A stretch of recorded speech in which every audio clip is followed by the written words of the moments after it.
What's up crew, big moment. I've been looking forward to this for a long time. The Retroid Pocket 4 is here. I've been really excited for this.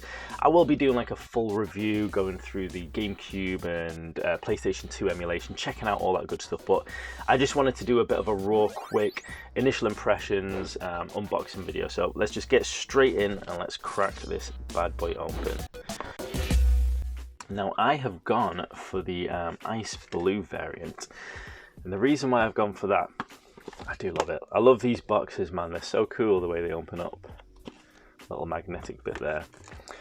And the reason I went for the ice blue, what options did you have? You had the 16-bit US, 16-bit PAL version, black, watermelon, crystal, or ice blue. I was torn between the watermelon and the ice blue, but it had to be the ice blue. Because for the longest time I wanted one of those, you know, the N64s. That's like the crystal, I forget what it's called now, but it's like the turquoise, see-through turquoise one. I always wanted one of those and I never got it when the price was decent. So when I saw that kind of color option on the Retroid Pocket 4, I was like, definitely need to get that. Quite a thick bit of padding this time around, so I guess they are protecting their devices a bit more. Screen protector, which I will be putting on. I've gotten quite good at doing that recently. And so as we can see in the pack, we've got the Retroid Pocket 4 and we've got the cable as well. Now this is the Pro version. I've got a standard Retroid Pocket 4 coming as well, which will be in watermelon. I thought I'd switch it up a bit, but we've got the USB cable and the user manual. Now let's check out the bad boy right here. You can already see the translucent turquoisey colour. Look at that. That is absolutely gorgeous. Oh, that looks even better in person than I thought it would. Feels heavier than the Retroid Pocket 3 Plus. Size-wise and everything else feels about the same. And oh, it's got the analog triggers. I knew that was coming, but I forgot about it actually. Those analog triggers make such a difference. They felt great on the Retroid Pocket Flip. And going back to the 3 Plus after using the Flip, not having the triggers really makes a difference. Nice clicky buttons. It feels like they're better quality L1 and L2 buttons as well than we had on the 3 Plus, because the 3 Plus on one of mine, after quite a bit of use, the R1 button, it didn't stop working, but it didn't give you that feeling, that tactile feedback of being pressed. It felt more like a touch screen kind of, you touch it and it would work, but it didn't feel like it was going down. So something went a bit wrong with that button in the end, but these feel really good quality. Oh yes, all the buttons. Oh, the analog sticks feel really nice as well, really smooth. Feels significantly different in the controls aspect to the Retroid 3 Plus, to be honest. And I really like how the buttons are on the front now on the screen. Around the edges we've got power, volume, air vent, micro HDMI, USB 3, audio jack, and the sides are free. Check it out. Right, let's power on this bad boy, see if it's got any juice in it. And it has. Retroid Pocket 4. Surprised it doesn't show Pro anywhere. I thought it was going to have like Retroid Pocket 4 Pro on it or something, so you could tell the difference, because that could be quite interesting if you were trying to buy these on eBay or the second-hand market. I wonder how easy it would be to get tricked into buying a 4 instead of a Pro. It does say it on the startup screen though. You can't see, too bright. It says it on the startup screen. So let's get through. Welcome to Retroid Pocket 4 Pro. You will like it. Let's get started. Confidence there for you. Language selection. Internet. Oh, good old internet option. I'm going to have to go get the internet stuff. So just went and got the internet code, and on the way past coming back I picked up the Retroid Pocket 3 Plus, so then we can have, switch off the screen for a minute on that, have a little bit of a comparison side by side as to what they look like. You see they look very similar. Very similar.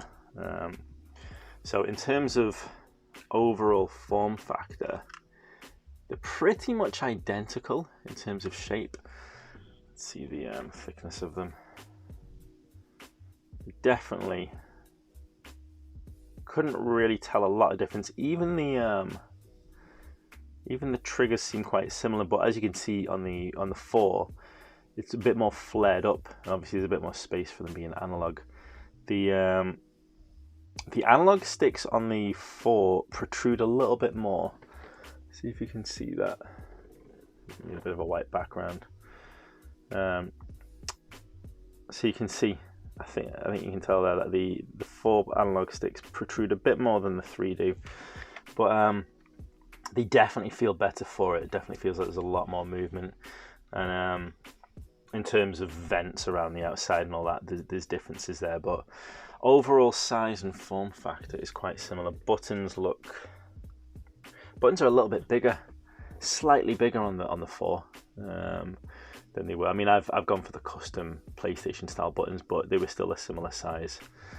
Well, they're the same size as they were originally, but the Retroid Pocket 4 Plus definitely has slightly bigger buttons. Let's see if we can see that difference a little bit. Hard to see, but you can definitely say they're a little bit chunkier on the 4 Plus. But yeah, overall feeling in your hand in terms of space between things is the same, but in terms of weightiness and feeling of the controls, it's definitely a big improvement on the 4. Right, so we're into the pre-installed apps. It's the usual stuff. Anybody who's had a 3 Plus probably knows the usual Retroid setup, but let's see what the options are.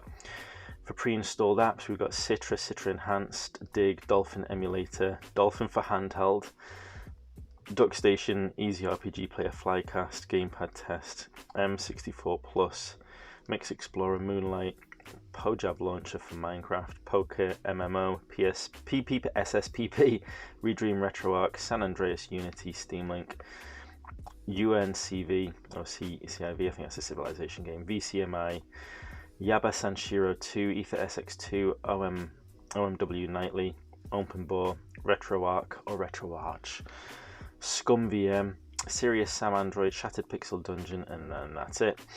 So we'll go ahead, we'll get this set up, we'll get playing around with it, preparing an actual review video and going through all the GameCube and PlayStation 2 emulation, like I said. But from the outset, from a portable handheld device, it feels physically really nice. It definitely feels like a step up from the 3 Plus. It feels like a more premium quality device.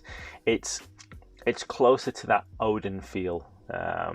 I always, like I said in previous videos, I feel like the Odin Pro became not a great option for people because it kind of sat in the middle of a few other devices.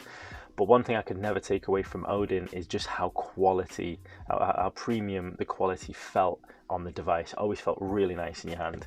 And I will say the Retroid Pocket 4 Plus, Retroid Pocket 4 Pro, I should say, is definitely closer to that feeling of a premium device. And for the cost of it, that's what you'd want to get.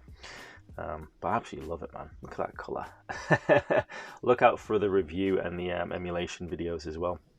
But I'm going to have some fun with my Retroid Pocket 4.